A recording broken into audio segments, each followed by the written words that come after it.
Okay, everybody's here.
The Pledge of Allegiance.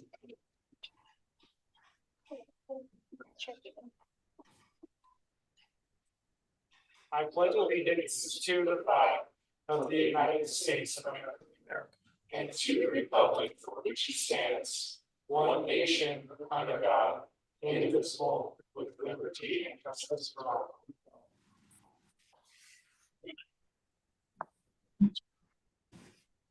Thank you. Rory, if you call roll, please. Yes. Councilmember Glover. Here, Councilmember Glover. here, can you hear me? Can he hear? Paul, it looks like you're unmuted, but we cannot hear you here. Okay. I am here. Paul, can you hear us? I can hear you. He can hear Thumbs up. us. I saw Yes. him mouth the Yeah, words. he's I'm not here. yes. We just can't I hear can't- you. Councilmember Yeah. Billings. Here. Gettle. Here. Brown. Here. Robinson. Here. Okay, thank you. All right, we'll move into the Unified Police Department report and hear from Chief Thomas.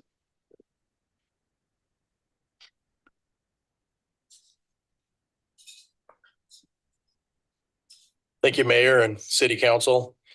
As you can see, we've got quite a few extra guests tonight, so I'm going to try to be brief, but to be fair, I did probably pack half the gallery with people that are here to honor one of our volunteer victim advocates. So I kind of put out the June stats a little bit late. The reason for that was I actually put two sets out. One was the June stat and the other was with the financials.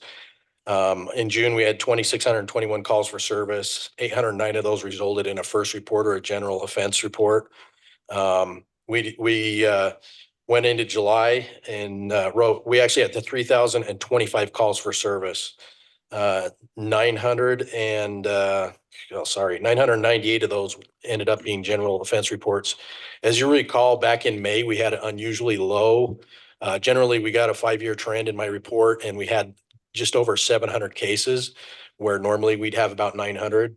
That was an anomaly. I can't really explain why that happened, but June, July, that we went right back up very close to 1,000 reports per month. So could have had something to do with the imminent separation with those that were leaving UPD to go to the sheriff's office. I don't know.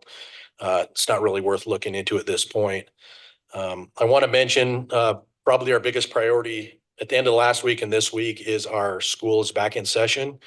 We've asked our day shift crews to, during the morning and afternoon school zones, to be present when possible. If they're not sitting on a case or responding to a case, that they sit on random school zones throughout our district. We had Jenny Peterson put out the the schedule for our school zones that have all the different school zones and crossings as well as the time. So we're trying to spread ourselves out as much as possible and make it known that you're not to be speeding through our school zones. And we take that very seriously. We have had a few. I've monitored social media. I know that there have been some concerns over near Midvale Middle, and we're looking into those. Jenny Peterson's really proactive at sitting on some school zones just to make sure the guards are dispersed properly, and she's allocating those resources where they need to go. I want to point out that Trina Chacon, and she's not here tonight, but as you recall, Grant left us, decided he'd rather be a lieutenant and go deal with computers instead of dealing with the homeless. And he's having a hard time with that, but he's catching on. But Trina's done some great work. As you know, we did a warrant service up on 260 East and about 7100 South, and that property we continuously are in that neighborhood, looking at that, keeping an eye on that property, keeping it free from the transient population that was coming and going throughout there. And hopefully the residents are seeing a little bit of a change in that. We tried not to involve Public Works too much on that, but we have repaired the overhead garage door 3 times to my knowledge. We've boarded up all the windows. And I hope in the future, if we have these where they're a continuous problem, that we're able to secure these residents more like we have done so this time, because it seems to have curbed off the call volume with people coming and going at all times and basically conducting burglaries in these houses. Another big thank you goes out, and I want to mention, I believe it's David Gardner and the Gardner Group. We had a significant transient issue that was just south of Public Works on the same side of the street. And there were probably 14 to 15 camps in that grove of trees that the Gardner establishment took down. And they were significant encampments. People could just walk down the street there on 7th West and basically just melt or right into not 7th West, it was actually Main Street, and just step one step off the sidewalk and you just disappear in those trees. We thought about going in there with our shelter resource officers and doing some abatement, but it was significant. And also the terrain was terrible. We thought about teaming up with Public Works, which we've done many times before, and that would have been a significant strain on them. So we took a deep breath and contacted the Gardner Group, and I think Adam helped us make contact with, who owns that piece of property and who can do the proper abatement on that. It took them about 1 week, and they spent 3 days with 4 heavy equipment, pieces of machinery, and basically just took everything down to the ground, which was their future plan anyway. So it was significant. That helped. I know it helped Public Works. It helped us. It helped alleviate a significant transient encampment down that was just actually behind Public Works too. I wouldn't be surprised if possibly some stuff was taken out of that from our compound, but great work there. The latest thing is the CenturyLink building over on California Drive. That is currently, in fact, this afternoon, they were supposed to have construction equipment brought in there for demolition starting tomorrow.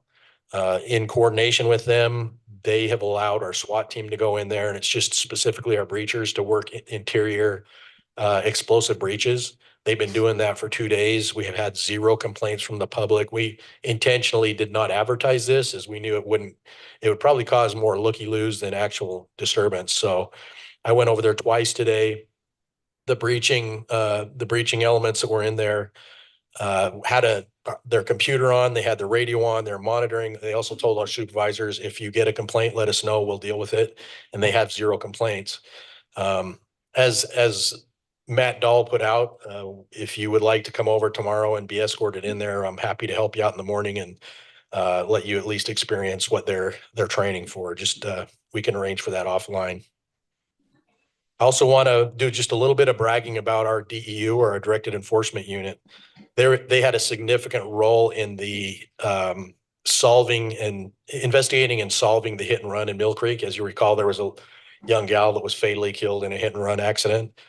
Our Directed Enforcement Unit not only was able to identify who was involved, just looking at some shady and grainy video, but once they started digging into it, using our additional investigative means, were able to get some really clear video and photos of the suspect vehicle.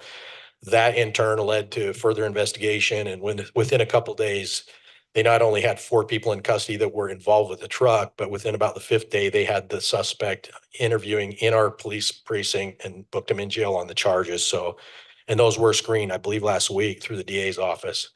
It's great work on their part. They're going to be recognized at the Mill Creek City Council, I believe, next week. So pretty proud of that. Along with that, you may have heard, last week we had a shooting on South Union Ave. Initially, the dispatch information was a little sketchy, but it turns out one of our DEU guys recognized the plate number, used some additional investigative means, found the vehicle in the area shortly after.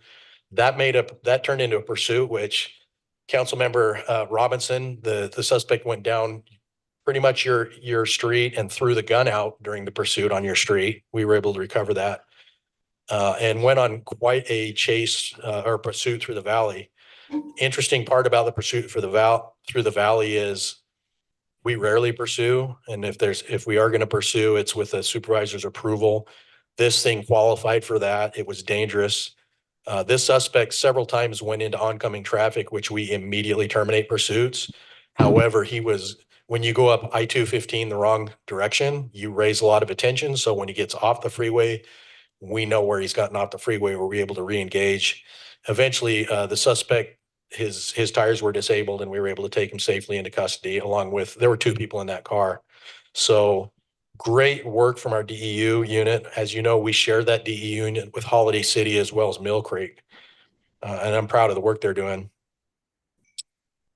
I want to just let you know that we are, just due to the impact of the sheriff's office, those that left us, we're all across unified police were significantly impacted with a shortage of personnel. That has right now, for the first time in quite some time, we have established where each officer will have to mandatorily take a overtime shift for what we'd call constant manning. That will fill those open gaps. You'll see Chief Hoyle sitting in the back there. He's actually he's constant manning right now. So if he goes running out, it's not the usual, like how fire grabs, pretends they get to call and they run out. Wow. I notice these things.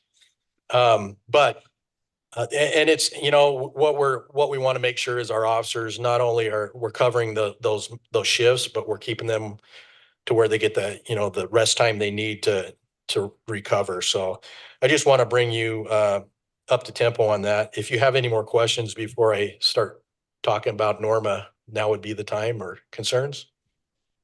Great. Norma, can I have you come up here?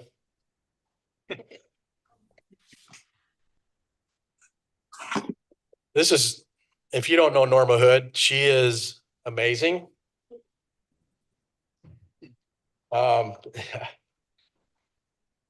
So Norma said a couple times, I'm going to get teary-eyed. I love this lady, but Norma has had enough of us. Norma she started in 2007. And when she said, she came to me and said, I think it's time. Now, Norma's got her family here. She's got Mark. I don't know where Onyx is. Onyx didn't get to come. Onyx is her other family. But Norma started in 2007, working for Midvale City. She's had several jobs she's done here for Midvale City. And I say jobs, volunteer jobs. You don't get paid enough. You get paid nothing. 50 cents doesn't go very far. 50 cents doesn't go very far. But she's been involved in community-oriented policing, Midvale City volunteer program, the Good Landlord program for Midvale City.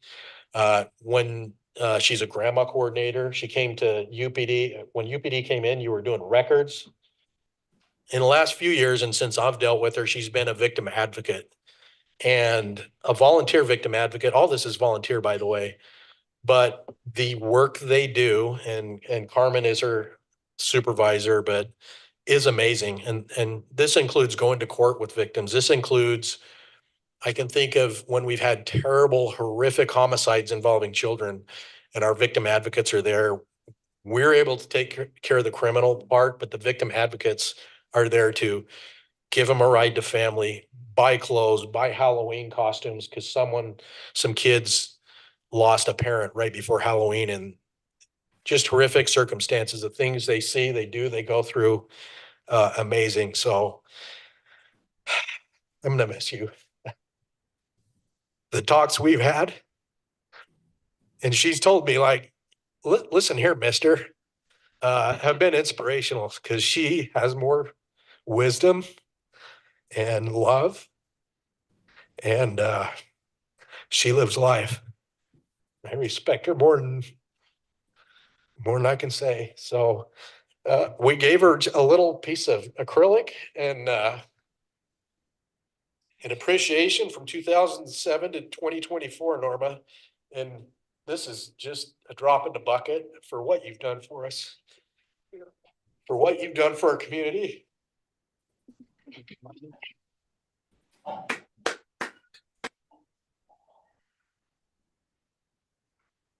I'm gonna let her talk because my eyes got watery.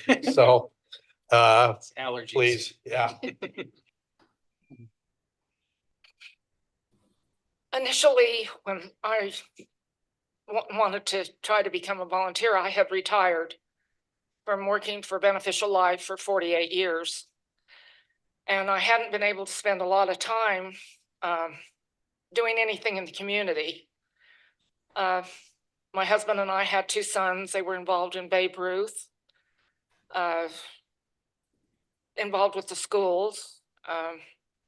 My 2 boys were some of the first students that went to East Midvale Elementary. And my husband had Alzheimer's, and he was very sick for a long, long time. And I decided I needed something to do to give back to the community that our family had been raised in. And at the time when I'm still living in the home that we bought 55 years ago and built. And we were on the borderline of Murray and Midvale. And at the time, the kind of just the general thing of, do we do this or do we do that? So when it went that we were going to be part of Midvale City, there was an ad in the Journal about volunteers in police service. So I walked into the police station and I met DJ. What do you say about DJ? She was something totally unique. She got me involved in the first thing was she had me standing out in a field. It was related to Harvest Day, and I was telling people where their floats need to go. Guess what I got behind? Horse. The ladies' horses. But,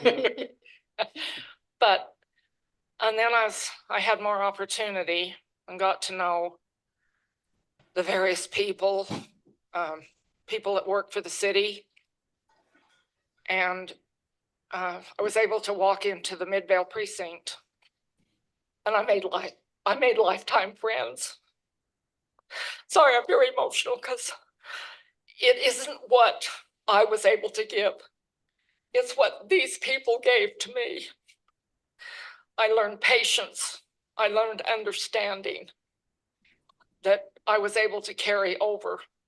And I've been so grateful for the opportunities of meeting citizens and being able to walk into a situation where, with the training that was provided by Unified and so many other people, gave me the opportunity to say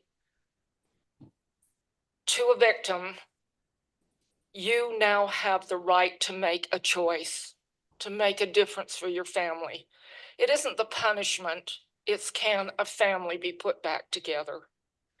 And that's what's been the wonderful opportunity for me. I had a partner that I went with. Time and time again, we'd go in the middle of the night, and I consider him my 3rd son. His name's John. And he talked to me when we go on the way home from an incident, and we talk about the potential of, is there going to make a difference? Well, maybe it won't. But just one incident that I'd just like to share with you. John and I went out to a situation, we went out to the Bountiful Hospital. And it was a young lady that was pregnant, and she had a son. And she had been hurt very badly. And between what we were able to see, 2 years later, that young lady walked back into the Midvale police station. She'd made a choice to move forward in her life. She'd had her baby, she'd gotten a job, she had her own place, and she'd asked to speak with me. And to see her smile and to see that baby be okay when she very easily could have died, it makes everything so worthwhile. At this point now, after 17 years, I lost my husband 10 years ago. 5 years ago, I met a person that is in my life totally now. And he's a hard worker. He's taught me a lot. And one time we got a call out. Chief called me and said, we need you to go to a certain other place. And I didn't know how to drive there. Mark sat for an hour and a half in the parking lot while I talked to a victim and her 3 sons. My children, I have a son in Seattle, grandchildren there, but my son that's here and my grandchildren have all been supportive of me participating in all of the programs. Working in the office and working with Lori and so many people there, providing information on how to get a police report, addressing people and being able to call up on an officer to listen to people of what they need and the services they need. We have a wonderful police department. They are wonderful people, and our officers are out of sight. Watching them deal with situations that are beyond my comprehension is unbelievable. I am so proud of all of our law enforcement officers from the top to the bottom, and I thank them for giving me the opportunity to share the experiences I've had with them. Garrett's sitting over here. I've sat in court with him and watched him, and we've worked out programs where the domestic violence victims are able to talk with prosecutors and even with victim advocates. And it makes victims feel like somebody cares. They maybe do want to make changes in their lives, to maybe that there's an opportunity to address the issue these people, that the suspects or defendants may be dealing with. This is action in service, and it makes our city a better place. So thank you, Mayor, for giving me the opportunity to be and participate in all of the wonderful programs, and thank you. Thank you.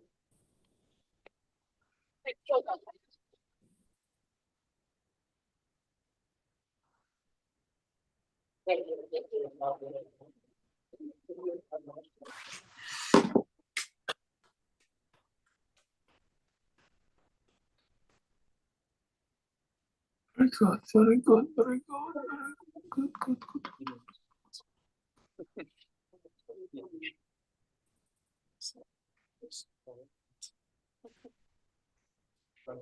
good.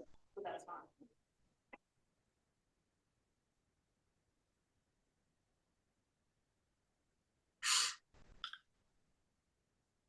Want everyone to come down here? Want a picture like that? I mean,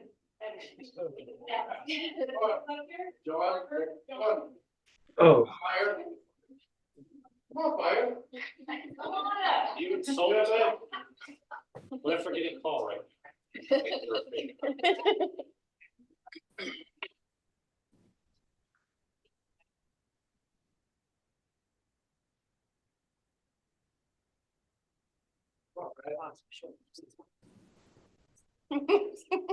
Thank you for doing this.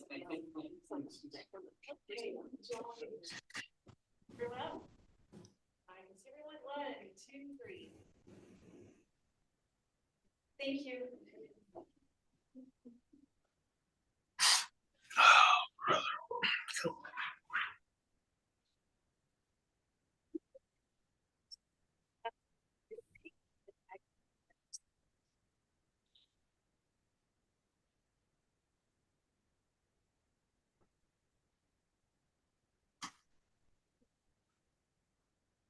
Norma, before you go, I know the voice, just wanted to say thank you. Truly 17 years. A lot of people think I'm 17 years old, so that's pretty incredible. Yeah, well, yeah, sometimes it's generous when they say 17. But truly the amount of service that you've dedicated to us, I don't think any of us up here can have enough words to express our gratitude. And the fact that you got water to come out of that guy's eyes, really shows a lot. So we just so appreciate you. We hope that you enjoy all of your time. All of the volunteers that are with people by the work department, they're all wonderful people. They're very dedicated. Thank you. Thank you, Norma. Okay, nothing easy to follow that up. But I do have a request of our council. So usually we start council meetings at 7.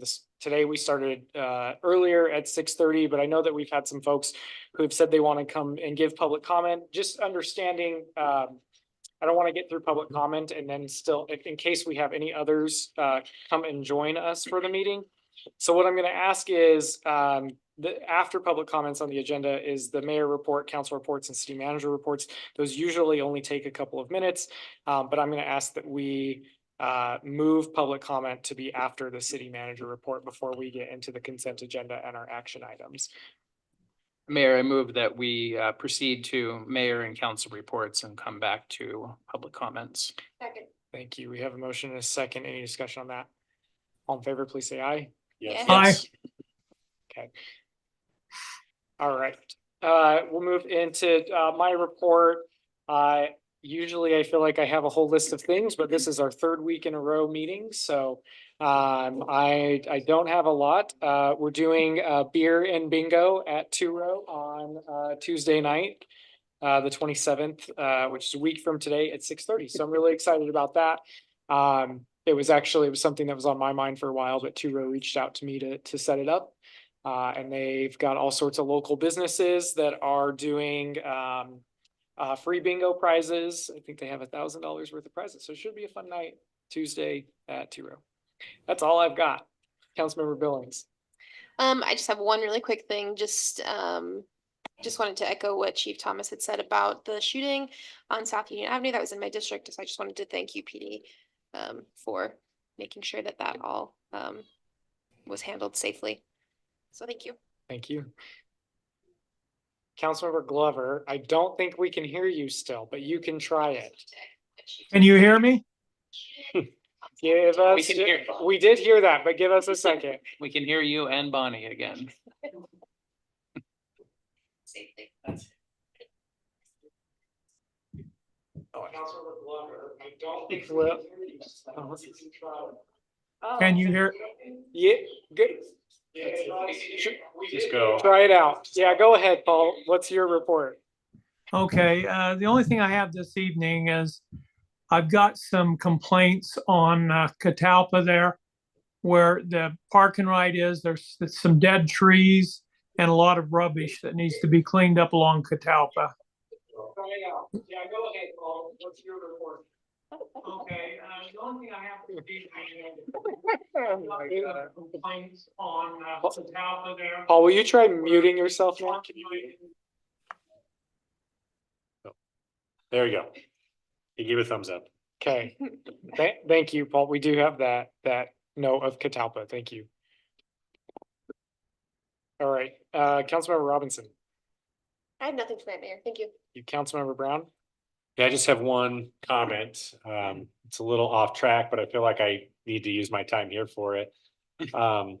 The the state today or this week announced that they're doing a special session, and normally in this scenario, I would have liked to try to make a resolution, see if there was, an appetite to do a resolution and try to pass it and discuss it on a constitutional amendment change that the state is proposing that would take away the rights of citizens to essentially do citizens referendum.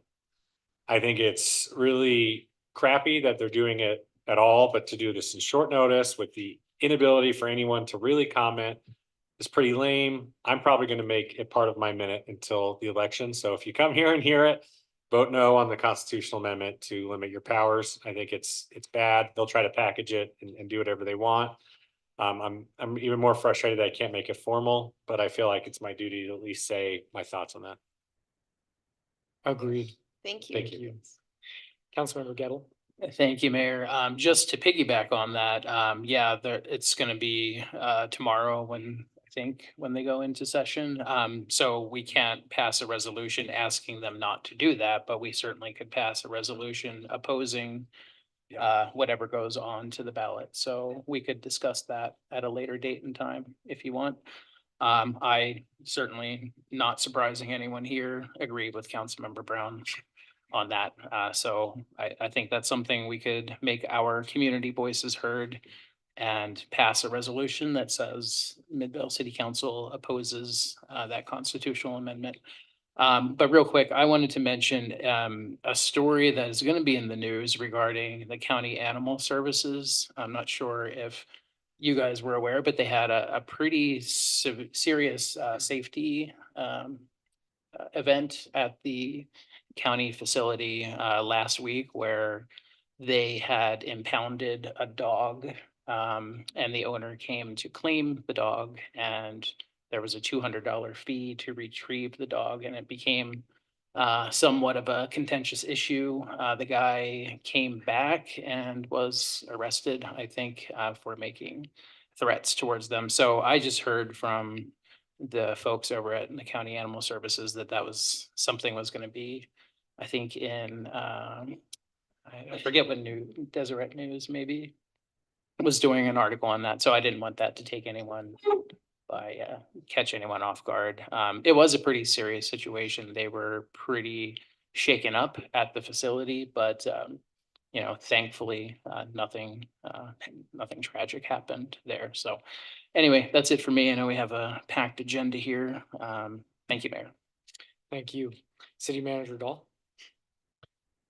The only item that I have this evening is following up on the comments from Chief Thomas.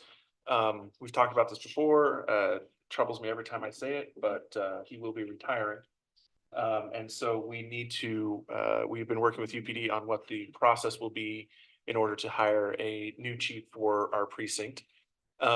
Earlier today, we had a conversation with, it was Chief Mazarin, he's not here, he was here, about that process. And what we're looking at right now is that the job description will be going out either, if it hasn't gone out today, it'll go out tomorrow. That'll be open until August 30th. And then the plan is that we will be doing interviews on September 10th. Part of the reasons that I'm bringing this up is that as part of this selection process, there will be 3 parties involved with that. Of course, Midvale, UPD, and then also White City, because they share a precinct. What we've been looking at right now is that on the selection committee, there would be 3 representatives from Midvale, the mayor and myself, but we would like to have a council member participate on that selection committee. And if possible, if you guys are able to sort of narrow that down now, that would be fantastic. If it can't be done now, we can continue to work on how it's selected. But I just want to see if anyone would be particularly I would volunteer Councilmember Robinson if she would want to serve on that committee. It seems to make sense. Thank you. Voluntold, I agree. I agree. Thanks. that works. So we'll be We're following good. up with some calendar invites for stuff associated with that. That is all I had for this evening. Okay. Great. That was, Oh, I apologize. One last thing on that. And then so we will be coming back with the candidate that is selected on September 17th for the council meeting. okay. Thank you. All right, now we'll move into public comments. So any person wishing to comment on any item not otherwise scheduled for a public hearing on the agenda, which we don't have any tonight, may address the city council at this point by stepping to the microphone, giving their name for the record. We give 3 minutes for public comments, and Juan, I'm gonna ask that we get up a timer if you're able to do that with our weird technology issues. That face gives me a lot of confidence. We'll figure it out. But with that, just need your first and last name. It's okay, Juan. I promise I won't take up 3 minutes. Hi, my name is Shay Spray. I appreciate seeing you guys all again. I was here at the last city meeting.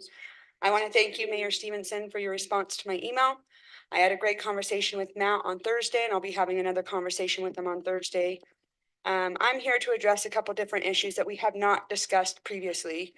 It has come to my attention in regards to some of the homeless population. There is a family that was sleeping at the Midvale Park. They have a 10-year-old son. They have been trying to get into the homeless shelter. Thankfully, thank the Lord that today they were able to do so, but they have been fighting with the shelter since June 26th. The associates there and the employees there are disgustingly rude, and they need to be put in check. I called myself and they were not, like, they told us to stop calling, that they weren't going to help this family if they continue to call. I'm sorry, but that's your job. If you don't like it, leave. Nonetheless, the issue is after the conversation with Matt and a conversation with Detective Durkle, I have come to know that we are funding illegals to be at the shelter. There is a 15% TANF fund that goes to these illegals, that the shelters can't have more than 85%, or sorry, 15% illegals. The rest is funded for the citizens. We should not be funding the illegals at all. They need to leave. I don't care if they're men, women, children. They are breaking the law being here, and our families and our citizens are sleeping on the roads and the city in the parks because they can't get into the shelters. Why are we funding these illegals? Why are the officers that are supposed to be law enforcement not enforcing the law and booting them out? Like, I'm sorry, I'm all for immigration if you do it the right way. But I have talked to this homeless shelter and they have confirmed they have a lot of illegals down there. Like, they shouldn't be here. We should not have any funding that the taxpayers are paying for these guys at all. I don't care who they are. They need to go back to wherever they came from. We're not here to support them. My tax dollars will not go to support them. If you guys would like to pay for them to be here, by all means, have it come out of your pocket. But I do not want that to happen. This family should not have been sleeping out in the park for weeks with a 10-year-old son because they couldn't get in because these beds are filled with illegals. This TANF program needs to go. Like, I don't know, and I will be doing a public records request to find out exactly how much money is going to those guys, what we're doing to support those illegals, but something's got to give. Our veterans and our people need to be taken care of, not these illegals coming from Mexico, Venezuela, wherever they're coming from. Do it the right way and you're welcome. Do it the wrong way and you need to go. So I again appreciate your guys' time. Again, I look forward to working both with Mayor Stevenson and Matt in regards to the previous conversations that we had. And I hope you all have a great night. Just to clarify, TANF is a federal government program. And TANF supports only fully documented residents. It's the non-TANF eligible. And I would say you can be in the US, be non-TANF eligible and still be here legally as well. So. And I know this for a comment, I must have misunderstood with Matt and I's conversation. I will make sure that I have a clarification on that. And I will do some more research in regards to that before I come and talk with Matt again on Thursday. Thank Thank you guys so much. Thank you, Shay. Mayor, I would request that we talk to the homeless shelter and us, that we do not disclose people's personal statuses with people. That's not, I understand the headache or whatever, but that is not for us to disclose. And so I do not support that. So if we can not continue down that path on saying if someone's here documented or not, it's a federal program. It's a state-run homeless shelter. We're doing the best we can. If there's one family, there's not enough beds. That's the end of the story on that, right? So you kick one family out to move another family in, the other family's gonna sleep in the park. And so it's a bigger issue than I would like to do. But I find it very unprofessional if they're disclosing that. So if we can talk to them to never do that again, I appreciate that. Thank you. All right, do we have any other public comments? They step forward to the microphone, state your name for the record.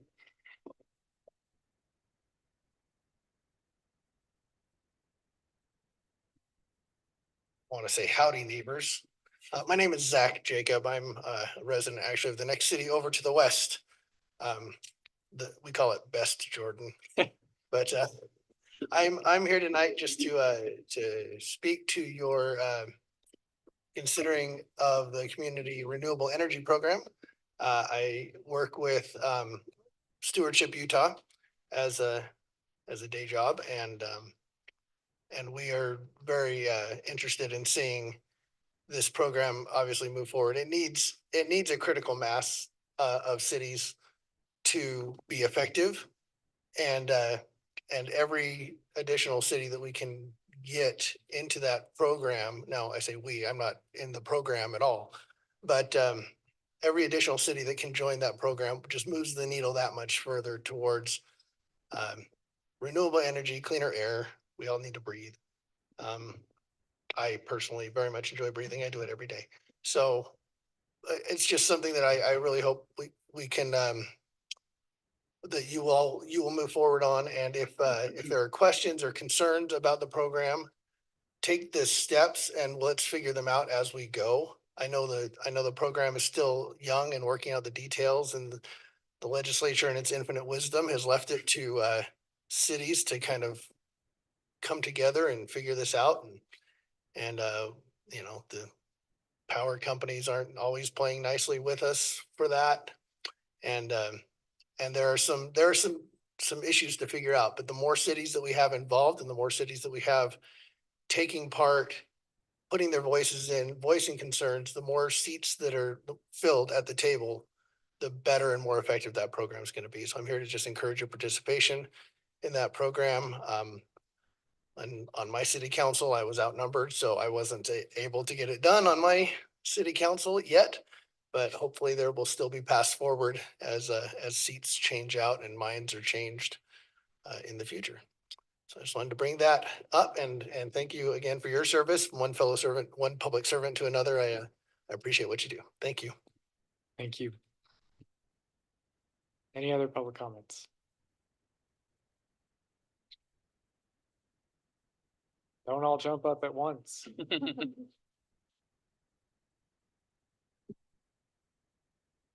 Hi, I'm Michael Ronier. I live on Wilson Street.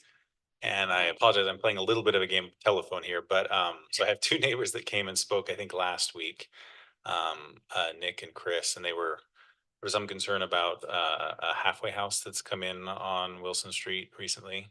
And I know they addressed with the council last week that Just to quickly clarify, they talked to me afterwards. We had already ended our meeting, but I talked to them as I was leaving. Oh, I see. So- Okay, well, that's good to know. Okay, so I guess I'll just say what they've understood is, that's here, that's okay that it's here. I think there was some pushback on whether it should have been allowed or not, but they're in and I think they're staying, right? But I guess it also came up that there is some allowance in the code for, it says, the following individuals shall not be permitted in a residential setting. Persons with a violent or predatory background, this includes those charged or convicted of murder, attempted murder, predatory sexual offenses, assault and battery, robbery, burglary, or theft, concealed weapons, and any other crime involving violence or weapons. So as long as they're reading the code right, they're hoping that if the city has not confirmed that this is actually up to code, that the city will do so. I guess that's the request.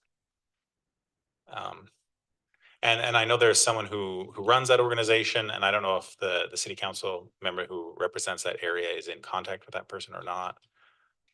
I don't know. I'm trying, I'm learning. Okay. That would be me. Okay, yeah. I think our attorney probably has to can say what we can say or not say, which is not very much at the moment, right? There's a license, I don't know, I might misspeak. I mean, if you wanna, we can chat in a moment and you can provide that code citation that you're referring to. Okay. So residence recovery or recovery residences are permitted uses underneath the Fair Housing Act. Right. They are regulated by this Department of Health and Human Safety. So other than them coming and applying for a business license, let us know that they're there. Most of the regulation happens at the state, but primarily the federal level. Okay, and would you imagine that they would be beholden to city laws and they're checking on their end, or So, with these types of codes? the state has passed an administrative code that specifically goes through all the requirements in order for recovery residents to receive a license from them. And so that's what they are required to follow. I appreciate being here. This is not a back and forth, and so I think you've got fine questions. All I'm gonna ask is if we can have either Garrett or Adam be able to chat with you for a minute, and then we can follow up on Yeah. all of those specifics. No problem, thanks. Okay, thank you. Thanks, Mary, that's what I meant, like, not necessarily having just have that, I don't know what we can talk about or need to. Thank you.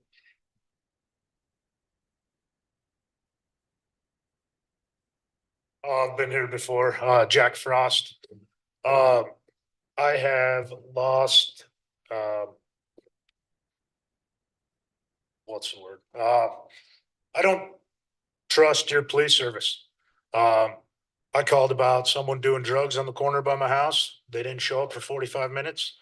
On the other side of the street, I called Murray. They show up 2 minutes later. Recently, my wife's bike was stolen. I didn't call the cops because I don't have faith in the police service here. So later I found the bike online for sale. I called the cops. They went and arrested the guy.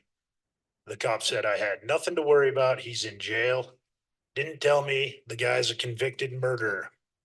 So he tells me I'm perfectly safe, that there was a convicted murderer that stole my wife's bike 5 feet from the bed I sleep in.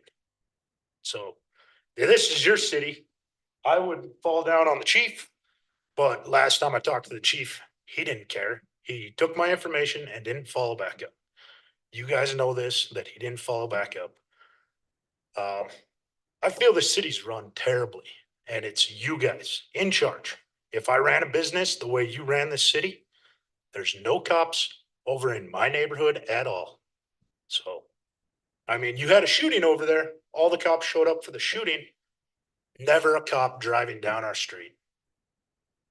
So how do you guys want to run the city? You want to run it right? Where businesses come back to this city, where we don't have empty strip malls everywhere? Thank you. Any other public comments? Going once, twice. All right, we're gonna move on to our consent agenda with just one item. Consider minutes of July 16th, 2024 and August 13th, 2024. Any changes to those minutes? Otherwise, I'd entertain a motion to approve. Motion to approve, Mayor. Paul, we can't hear you again for some reason, but I could see you motioning your motion to approve as you usually do. I don't know if Garrett would count that.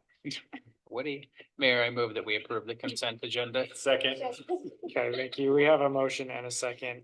I was gonna hold out. Any discussion? Rory, would you call roll, please? Yes, Councilmember Billings, Yes. Glover. You can see my camera. Aye. Hutchinson, Aye. He gave a thumbs up. okay, yeah. Brown Yes. and Gettle. Yes. Okay, that passes. Thank you. All right, move into our only action item of the night, which is review and approval of resolution number 2024 R41, authorizing the mayor to sign the Community Renewable Energy Agency interlocal agreement and utility agreement and appoint a Midvale City representative to the agency board. Aaron. Really short. resolution name this week. Council, Mayor, thank you. I'm Erin Summers, the Project and Policy Manager here with Midvale City. So, can you see my PowerPoint? It should be up there. Yeah, 6:15, too late. I have it up also on my laptop. I can also pull it up on my laptop if I can, well, council member. Okay. Thank you, and I apologize.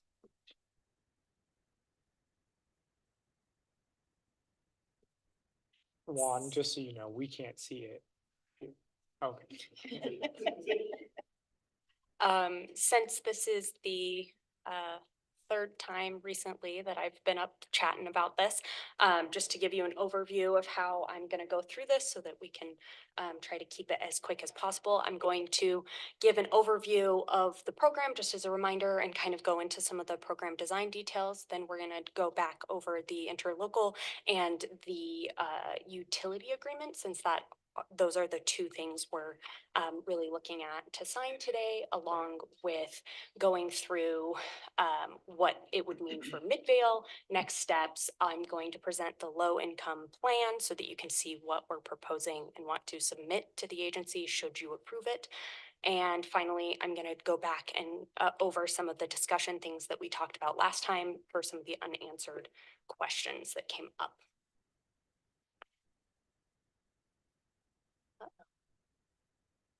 There it is. Okay, so this program is about 5 years old and was really started under HB 11. The program itself allows for participating communities to negotiate as a cohort directly with Rocky Mountain Power and facilitate renewable energy options for their constituents and residents. This program is specifically designed around the parameters that's in 54.17.9, and that includes things like opt out. It includes how the program needs to function so that non-participating folks, whether it's communities that don't participate or it's community members who have opted out of participating, don't share any of the financial burden of running this program. It also requires us to come up with a low income plan. The agency itself has all of the members pay for part of the plan, the operational costs and the plan implementation, like the design, the third-party consultants. And once those things have gone through the commission, those costs are no longer there for each of the for each of the communities. And from there, the program, once implemented, is run completely off of the money that comes out of that extra, the $2 to $7 increase in the monthly power bill. The interlocal itself is a 50-year contract, and it allows the agency to make decisions around program design and do cost share allocation, etc. This interlocal allows for a couple options for withdrawal, including prior to passing the ordinance, we're able to leave at any time. If there is a dissolution of the program, like it wasn't approved through the commission, our program, the interlocal would no longer be in effect. It would dissolve the entity and we would all go our separate ways without further obligations to each other.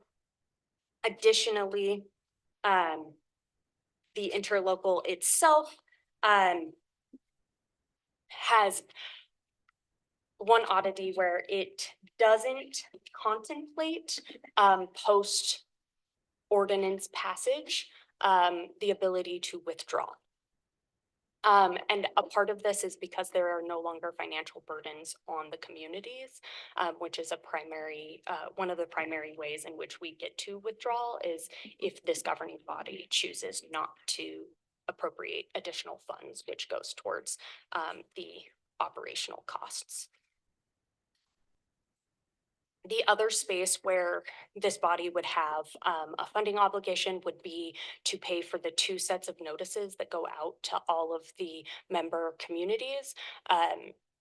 and Rocky Mountain Power handles that. They have to send it during the implementation period before a termination fee is implemented for dropping out.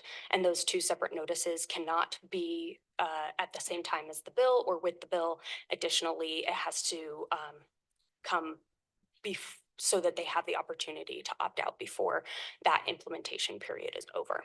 The agency itself pays $200,000 for third-party expenses. That comes out of the monies that each of the communities have put in. And then it also obligates Rocky Mountain Power to administer the program and notify all eligible customers. The next steps that the renewable energy agency is looking at is really to get a power purchasing agreement. The agency itself will not own any of the power or power plants. This agreement really makes sure that the premium for the power is covered by the monthly credit, the monthly cost that goes to the participating customers. Additionally, it is a 20-year agreement, which allows us to pursue future opportunities if better or more affordable renewable energy sources come to light. Specifically around the PPA, this is really going to determine how much that monthly cost will be for our participating customers. There's a couple of parts of the program design which will allow us to make sure that that number stays under $7. The first piece is that they would take the first couple years of the program revenues to build a reserve fund, anything extra coming through there, so that if there are more customers leaving the program than they are anticipating, there is a bit of a balance fund which would cover that extra cost to make sure that it does not go over that $7. The second way that this program is making sure that it does not go over $7 is they are deliberately undersizing their initial energy acquisition to make sure that that cost is not going to surmount what is reasonable for each customer monthly. Once we have a PPA in place, which the agency itself is looking to go out to RFP here this fall, so that by the end of the year, they can submit a full program design with all the accompanying agreements to Utah Public Service Commission.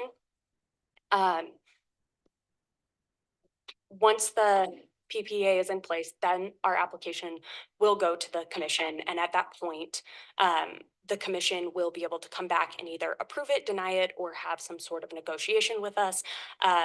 Since this is a program first in its kind, really knowing what to expect is a big question mark. But if they come back and they have approved the program, we will then have 90 days to consider the ordinance. And at that point, anybody who has not adopted the ordinance will have left the agreement of the interlocal, and we won't implement the program for those communities.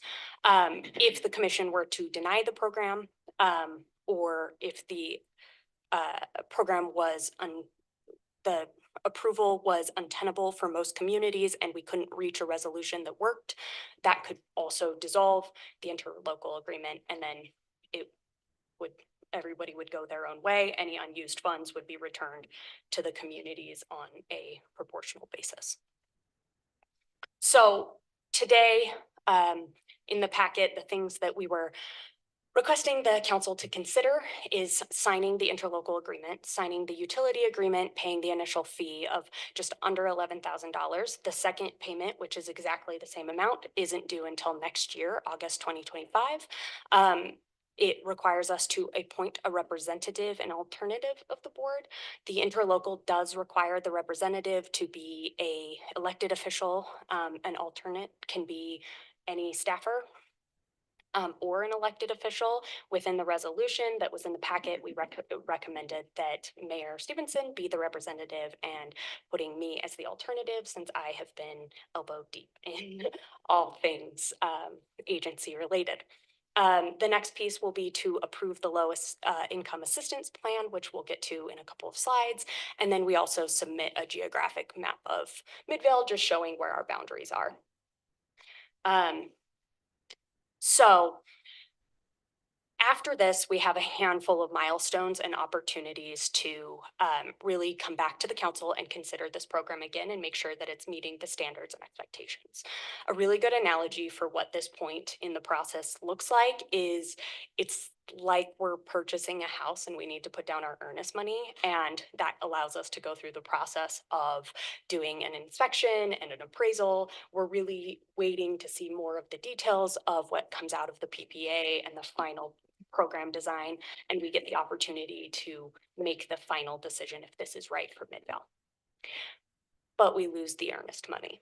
So that $11,000, if we choose to if we choose to move forward and approve the resolution today, is not refundable, but it does allow us a seat at the table as we continue to see the end of this plan really come together and see what the commission approves and what that means for Midvale residents. So the next two big milestones will be appropriating the second set of those fees and having the council approve those for August of 2025 and adopting the ordinance within 90 days of program approval. I don't have an expectation of when that approval will happen, but those are the last two large pieces that would come before the council for approval or deciding to off-ramp from this program. The low assistant plan is based a lot off of statute, and they have some programmatic elements of it that every single city is doing. And that really is that low income participants receive the monthly credit up to $7 a month. And that if somebody is who meets the criteria of the low income participant wishes to opt out of the program, their termination fee would be waived. That cost is really covered by part of that premium of all of the participants. The numbers are adjusted for assuming low income participation in those numbers. So as a part of this program, the other piece of their low income assistant plans, which every community is looking at, is outreach strategies. A big piece is reaching out to community partners and organizations who work with specifically low income community members within Midvale, but also anyone else who does a lot of community based work in the area. And we would offer them information about it, add them to a listserv, and then we would be giving them posters and FAQs so that they are able to produce that information for anybody who comes to ask or that they're offering services to. This includes Spanish and English posters, which have already been designed by the agency, and it includes an FAQ, which will also be provided by the agency. Our lift as Midvale City would be for us to reach out to our community partners and make sure that they know that this is coming and that they have the informational materials available for their folks. Our list includes Boys and Girls Club, Canyon School District, Community Building Community, Department of Workforce Services, Refugee Services. We have NeighborWorks of Salt Lake. We have the Salt Lake County Aging and Adult Services, Copperview Rec. We have the Tyler Library, the Road Home, United Way of Utah, Uplift Midvale Coalition, Utah Community Action, and Utah Partners for Health. Which is a very long list, which is fun to be able to say that we have that many folks working in Midvale. This program, this is what all communities do. They also offer an opportunity for us to elect into other pieces. We don't have to do that, and we can also go back at another time to add elective options should we want to. Really quickly, I want to talk about the opting out. There was a lot of questions at the end of last time's discussions on why the program is opt out and what that means for our community members. The program has been designed as an opt out program because it was specifically required by state statute. And in order to really reduce that burden on residents, the state statute first requires the two separate notices and that they are sent separately. But additionally, with the low income plan and the marketing materials that are provided by the agency, we have the opportunity to really do general promotion in the community to help spread the word to community members that they know what the program is, that it's coming, and what that process looks like in terms of opting out, to make sure that those notices don't go unnoticed. So this is something that it's what we're legally required to do in order to participate. It has to be an opt-out program. And I believe that that is because that was a request from the utility as this was going through the state legislature. But this is some of the clunkiness, I think, of the program is based off of some of the requirements that exist. The last piece that I wanted to talk about today is kind of the difference between Blue Sky and this program in particular. Blue Sky is a really cool program, and it was cutting edge when it first came out. The biggest piece is that it doesn't actually contain electricity. What you're purchasing when you are purchasing a block of from Blue Sky is a renewable energy certificate, which so because you don't know once energy is on the grid, if it's renewable energy or if it's made from coal or natural gas or whatever it is, when you produced renewable energy, once you produce a megawatt hour, it is accompanied with a renewable energy certificate. So these massive plants who produce these create these RECs. And those RECs are functionally something that shows and proves that it's renewable energy. You are able to sell a REC exactly one time, which keeps you from being able to sell it over and over again and make it seem like there's more renewable energy on the market than there is. But the program is set up that they purchase the RECs, which is a really cool financial tool for those who are producing renewable energy, because it's a way for them to have additional income to really make it sustainable. However, the RECs that Blue Sky does produce aren't all within our own grid. For example, it includes RECs that are coming from New Mexico, South Dakota, Texas, Canada, and isn't really making an impact on our emissions specifically, although it still does good work. The other piece that Blue Sky does, because sometimes there's not renewable energy RECs available, they also have a portion of this program that goes towards paying for grants for renewable energy, which has led to a lot of churches and government organizations and nonprofits and residents being able to apply for these grants and get solar panels on their roofs, which is a cool program, but does not give you that large scale ability to have the utility scale renewable projects that the URC program will. The URC program is also designed that it will be creating the purchase of both the electricity and the RECs, which will help sustain renewable energy and ensure that more renewable energy is on our grid for the same amount of power being used. So today, the biggest asks of the council, what's before the council, is looking to approve the interlocal agreement, approving the utility agreement, approving the plan for low-income assistance, and appointing Midvale City representatives to the agency board. Questions, concerns, complaints? Aaron, I want to thank you personally for putting all of this together. I know it's a lot of information and so much of it is still unknown at this point, but I think you've done a great job over the past few meetings, putting all of this information together so that we can make an informed decision. So I wanted to thank you for that first. The other thing I wanted to just verify, because this is the type of program where, if we pass it and then we choose who we want to be on the board, obviously we would want people on the board. And I know the mayor's past job would indicate that he has a passion for this issue as well, but wanted to make sure, you know, you being the alternate, that this is something that you're also passionate about.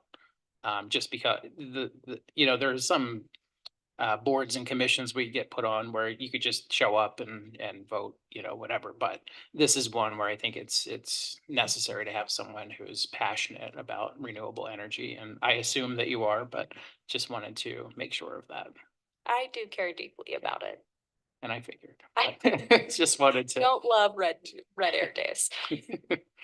To all of our surprise, Erin was not a renewable energy expert before having to go through this process. She is now. Closer. So I had a few questions last time and maybe you kind of mentioned it and I didn't quite get it, but my big concern is Sandy didn't pass it and West Jordan hasn't passed it. We're a relatively small city, right? And if a handful of relatively small cities pass this, what is our liability if it doesn't work, right? Let's say there's $100 million build out, you know, or whatever. And it's like, hey, you know, people are starting to opt out in these little cities, you know, economy's down. There's no big cities that are, you know, there might be a few, right? But not enough to support it, you know, what is that liability? And we might not know that yet, right? But sorry, it's kind of a two-part question. So if we pass this tonight, this is not saying we have joined it. It's just the next process, right? So I'd like us I'm really nervous about it. I definitely want to do renewable energy, but with Sandy not passing it, West Jordan not passing it, our city, you know, economically, you know, our average citizen makes less than most cities around us. So I'm trying to weigh my interest versus what our citizens can handle. And I just, how it's going right now, if the cities that I know have joined and no one else does, I can't imagine that would be viable or that I personally want to pass it, but maybe not. My next question is, and this is what would frustrate me, is can Sandy and West Jordan join at a later time? That's a good. Because I would really hate to pay, because this is what it's feel like. We'll pay for the studies and stuff, and then West Jordan and Sandy, oh, now we'll join. So again, we're a smaller city. So even if we made the same amount of money per person, we're paying more because there's less of a tax base, but our tax base also makes less. Can I make just a comment on that? I think if Sandy or West Jordan or any other city wanted to join in the future, the legislature would have to pass something to. That's what I'm wondering. Is it set in stone? This is Christopher Thomas. He is Salt Lake City's representative on the board. Okay, if I come up here? Yes, please. Great. Well, thank you, Mayor. Thank you, Council. Thank you, Erin. You did a great job learning a lot in a short amount of time. In terms of new communities joining, of course, the legislature can always kind of do whatever it wants. But as I read the current laws and rules on the program, there is no way for another community to join once we've submitted the application to the Utah Public Service Commission. So I think, the way I see it, current law, the door shuts once we submit that once we submit the utility agreement, which is part of the program application to the Public Service Commission. That's what I was wondering, but again, if it works or something, and the legislators in those cities will magically make it an option for them to join, but we have paid for cost. My understanding, and you can correct me if I'm wrong, is the money that is being spent right now is to right size this based on the customer demand that there is from the communities that are participating. So if they were to join later, they would need to do their own, because the energy being produced would only be available for the existing members because the project's been right sized for those communities. Okay. All right. And then would it be okay if I tried to address your first question? Mm-hmm. So in terms of the liability, I mean, yes, that is a huge concern. Totally appreciate it. We all have that concern. And the program's still being designed, right? And it's all contingent upon what the Public Service Commission decides. But I think what we have envisioned at this point is that the first like 1 or 2 years, so basically the board would look to acquire energy from a resource. And in order for that power purchase agreement to go into effect, we'd have to have raised a reserve fund that covers our portion of the cost of that power purchase agreement. Now, we shouldn't have to cover the full cost of the power purchase agreement because these resources are really valuable because it allows the utility then not to get energy from fuel-based resources, which have a fuel cost. So that's kind of a big math equation of how do we figure out, what's the cost, what's the benefit, and then whatever remains should then be the program's responsibility. And so I think the way this will play out is we'll have to raise that. We'll have to use program revenues to create a reserve fund, and that will be the backstop. So then if we have huge opt-outs, then we can tap the reserve fund to cover that portion of the power purchase agreement that we don't have customers to cover. So that's what I hope how this will play out, but it depends upon, the board approving that approach and then Rocky Mountain Power agreeing to that and then the commission approving it. Yeah, I mean, what my thought is like something that's like a 1% chance or less of happening, but it's just such a capital cost that if there's only 5 cities or whatever, that 1%, and we have to bond for $20 million because of a failed project, that would be hard for me to feel good about. You know what I mean? Own any of it, so since we're only purchasing the power, if it fails, it shouldn't come back to the local governments. Gary, have we seen something that says that, or will that come out in the next round? It was my understanding from the utility agreement, and I could be wrong, that our portion of the payment that the communities are liable for are these 2 payments and then the cost of the opt-out noticing. My understanding at that point, any remaining liability is to be determined between the agency, the Public Service Commission, another state agency that's involved, and then Rocky Mountain Power. And again, I think the idea is once it's right size, the anticipated, depending on how many people to participate, the goal is to have this be $2 to $7 per month for people who remain in. And so there really shouldn't be any financial liability coming back to the cities past their obligations to make these 2 payments. Even if it failed? That's my understanding. I am not as nearly an expert on this as the 2 people in front of you, but that was my understanding from reading the utility service agreement, is that's the anticipation is once the program's adopted and put into place, the individual communities' obligations to the other parties is essentially done. I just wanted to add one other part real quick, which is that I think that Rocky Mountain Power will likely insist that in the power purchase agreement, there's a termination right. So that if the program were to implode, that they've got the legal ability to terminate that power purchase agreement. So I think, that hopefully speaks to that concern as well, that there should be a kind of last resort termination button that the utility can push if the program were to cease to exist. Thank you.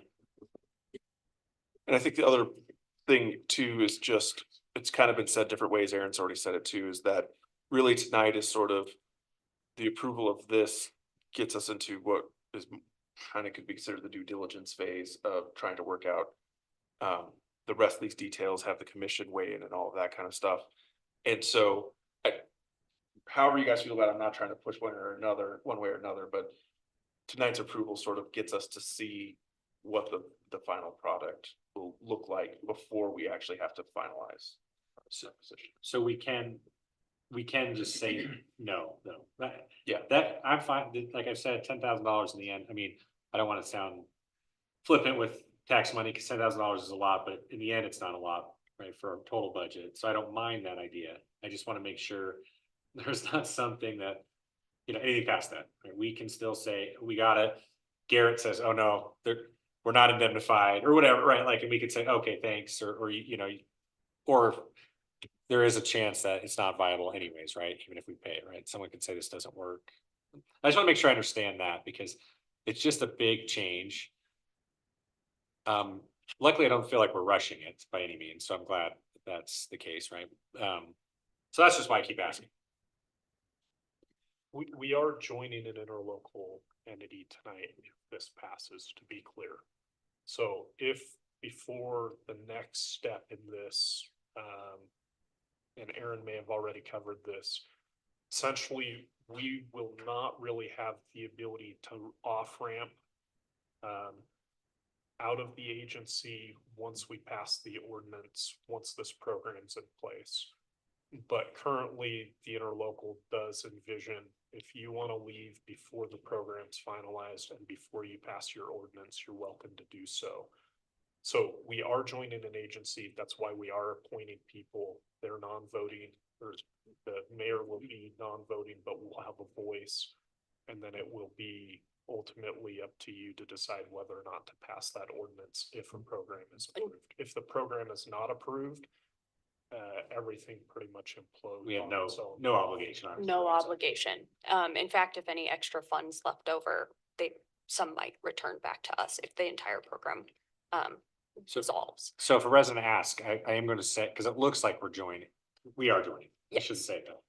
But that doesn't mean we are obligated to do it, even if it's viable and we, for some reason, don't like it. Which I'm not saying we won't. Like, I want to be clear about that, but it just. There are more off ramps. We can leave if we want. And as the governing body, you will have opportunities to reevaluate and decide whether or not you want to move forward. And if we don't, we would follow those pathways to withdraw from the interlocal and then have no obligations further.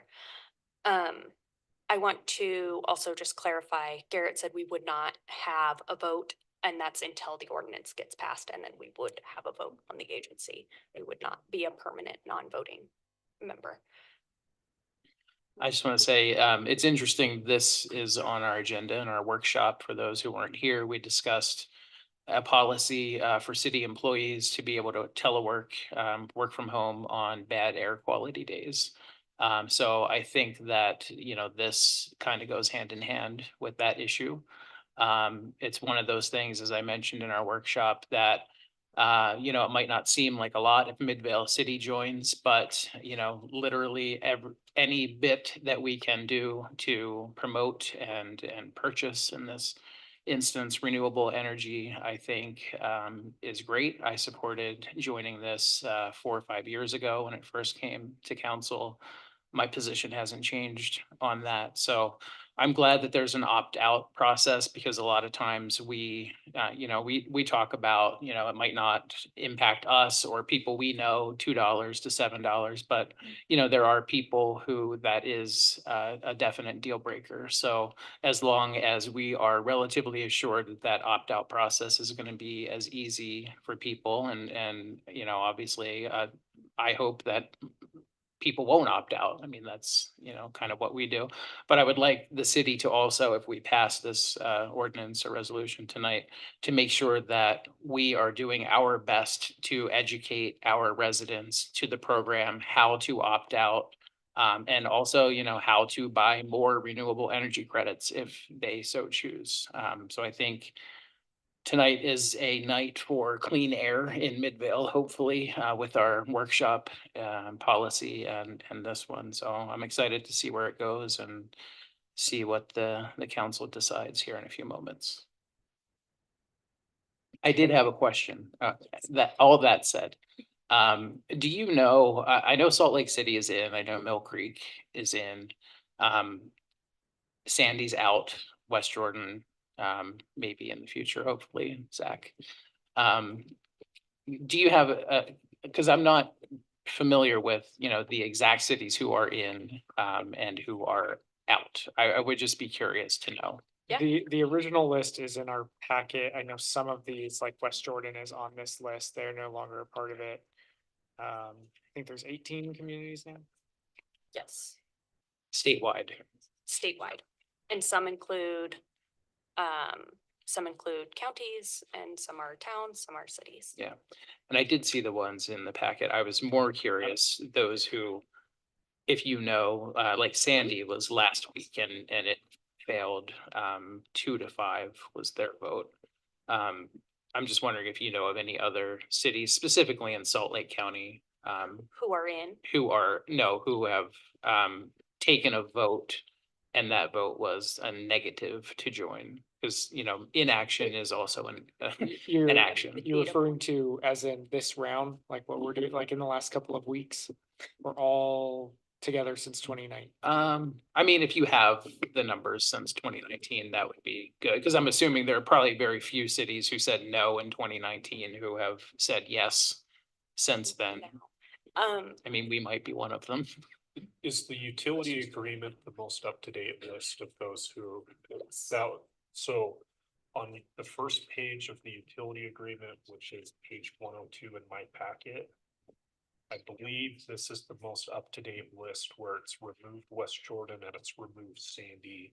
And it currently has all the lists of cities and counties that are currently looking to enter that agreement with Rocky Mountain Power for the next step. Okay. So just to summarize, is it, in your opinion, that participation is going this way rather than plateauing or going down? It depends on what we do tonight. So the three Pressure. communities who submitted applications or we're starting this process since the closure date was lifted out of this legislation were us, Sandy, and then West Jordan. Or was West Jordan? Sorry. But I think as of now, we're the only new city considering. Still considering. My follow-up question to that, which Garrett has shown me this list and now it has escaped my mind. So yeah, maybe if someone else has something, it'll come back to me. I did read something and I want to defer to Christopher. The list of the communities who did end up joining and who are represented within this agency make up a quarter of all of the utility users in Rocky Mountain Power, so in the state. So although it's only 18 communities within the state, it is a very large proportion of Utah population. Okay, I remember what I wanted to say. Just to reiterate for anyone who, may view this later, we have a low income plan in place. So if it's cost prohibitive to you and you want to participate, we have ways for you to participate where it's cost neutral to you. There's an opt-out process for those who might say, I don't care. I almost swore for the first time in a council meeting, but I don't care about renewable energy. We have some of those folks. They can opt out easy enough. So I think that appeases some of the concerns I had initially. My last and final concern is most of the things that we do as council members, we always say, this isn't permanent. Another council can be elected and come in and do something to undo what we have done if they don't like it. And I think that's an important part of the democratic process. This seems different in a way that most things that come before us, you can say that, okay, another council could come and undo this if, it turned out to be disastrous, which I don't think that it will. But can you speak to that? I mean, is there anything that, if the Midvale city says this is the worst thing you guys have ever done, we're voting you all out, is the next council bound to this program for 50 years? Maybe. So if you read the interlocal, I have it up if you it want me to read it. specifically says that once you get to the ordinance portion, once you've passed this ordinance, it is not anticipated for you to be able to leave.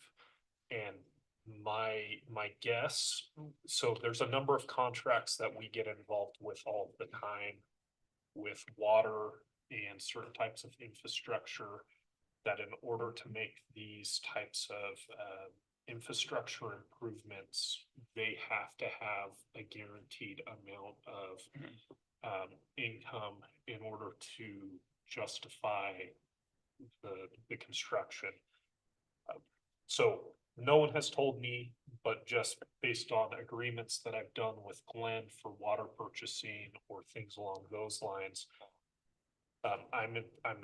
I'm guessing that Rocky Mountain Power is saying, once you're in, if this plan is done, because the entire point is to be able to, for us to be able to recover the costs of doing this on behalf of you.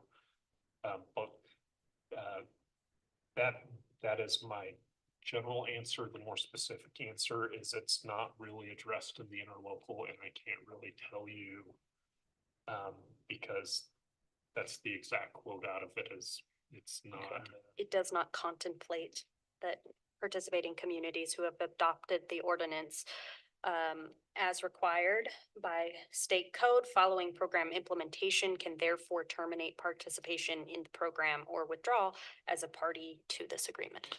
My final question, promise. So $2 to $7 is the range. We're hoping it's more 2 than 7. In 50 years, $2 will be worth next to nothing. So do we anticipate that fee being raised 10 years from now, 20 years from now, where it goes from $2 to $4 or something along those lines? Do know that the average time for the power purchasing agreement is 20 years, which allows us to come back and renegotiate and look at newer technologies to be able to keep those costs low. I am going to see if Christopher has any additional information, because my understanding is the cap is what we're looking for viability long term, is that $7. And if we reach that point and it's not looking like that would be a viable number, most communities will not adopt the ordinance. I just want to add, I can't predict the future, but I know weird, but we are seeing coal get more and more expensive and renewable energy is getting cheaper. So I don't fault the concern of what does this look like in 10 years. But for me, and one of the exciting things about this is I actually think we help stabilize energy costs in Midvale long term as we are part of a program like this. I just wanted to add that one of the parts of the interlocal, the governance agreement, talks about voting and resource acquisition. And so basically, if the board would consider looking to acquire a new resource that would raise the rate for the participants 10% above what their payment would be if they weren't in the program, then it would take a supermajority of the communities to approve that acquisition. And it would require communities representing a supermajority of all the electricity load that's participating in the program to also agree with that. So to your point about, $4 today is not the same as $4 in 50 years, that there's room within that governance agreement to acquire energy as needed, to keep our goals. Maybe all of our communities grow, by twofold. That would be kind of hard to imagine. I'm not sure I want that to happen. But anyway, if the electricity needs grow and the board says we want to do more resources, there's always that 10% cap. But as our bills go up, right, our underlying bills, that 10% provides some headroom going forward. Makes sense. One thing that something Garrett sort of said that I think makes sense is, once you're sort of in, there's sort of that anticipation, right? Like some of these cities the entire city have 600 people, which is like a 200 household city, right? What if 150 of them opt out, and so now that's essentially then backing out of the agreement without backing out of the agreement. Or what if that happens in Midvale? There's some run where someone gets on Facebook, tells everyone how to opt out, and everyone opts out, or enough that we don't hit, our financial expected obligation. I'm just worried about that liability. Like I agree with what Garrett said in the sense that someone has to pay that cost, and And I know that that doesn't necessarily mean the city, but I just wonder what, it'll come in the agreement or the plan. And I just, until then, I will be worried about it. Yeah, my understanding is that the only part that's kind of separate, like each community is paying into the agency based off of their population, but once they're looking at the amount per month that's going on your bill in addition, that's going to be based off of all the participating folks, and that will be kind of how they're determining that number, since it's just renewable energy going onto the Rocky Mountain power Right. grid. So even if that happens to us here in Midvale, if we had like a 30% participation rate rather than the expected 60 or 80 or whatever it is, I don't think that that would necessarily raise those costs for Midvale residents only. I think that that would be absorbed through. It could raise the cost for everyone, but yeah. Right, but luckily we don't have that many people here, so.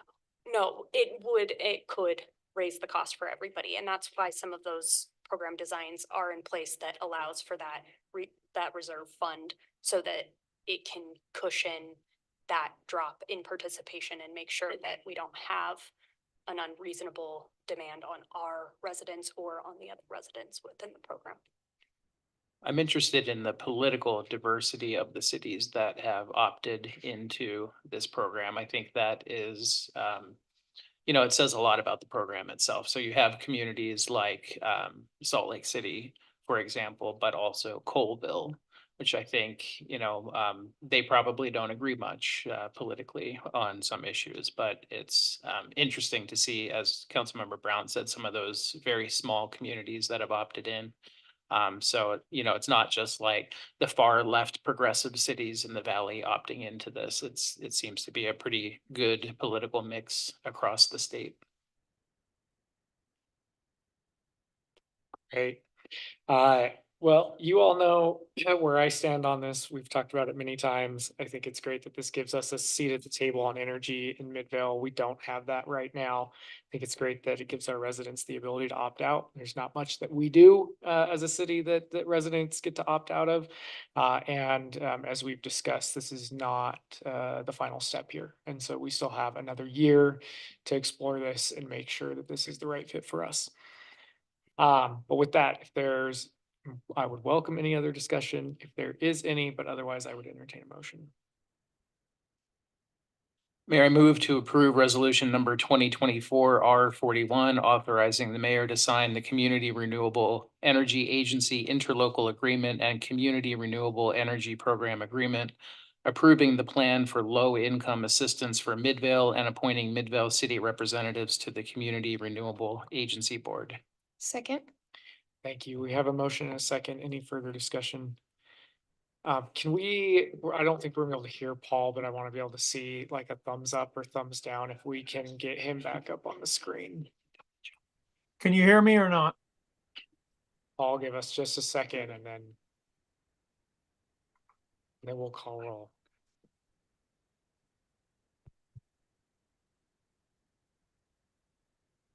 Okay.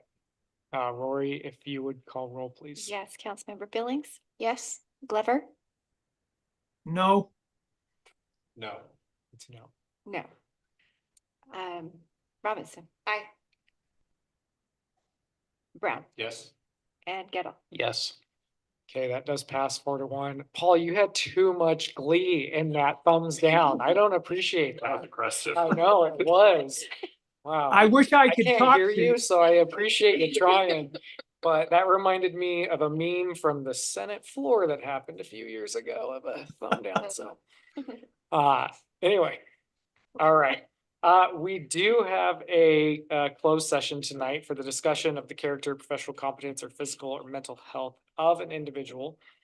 So that I would ask that we entertain a motion to enter into a closed session. Mayor, for I move that reason. we enter a closed session to discuss the character, professional competence, or physical or mental health of an individual. Second. We have a motion and a second. Any discussion on that? Rory, if you call roll as soon as you're ready, please. Yes. Councilmember Glover. Thumbs up. Okay. Thank you. Robinson. Aye. Brown. Yes. Gettle Yes. and Billings. Yes. Okay, that passes and we'll move into a closed session. It will take a few minutes for Juan to set up a new Zoom that we will need to send a link to Paul to that he'll click on. So we'll have 5 minutes. Yeah. I'll use the rest of them. I'm definitely leaving. I know definitely.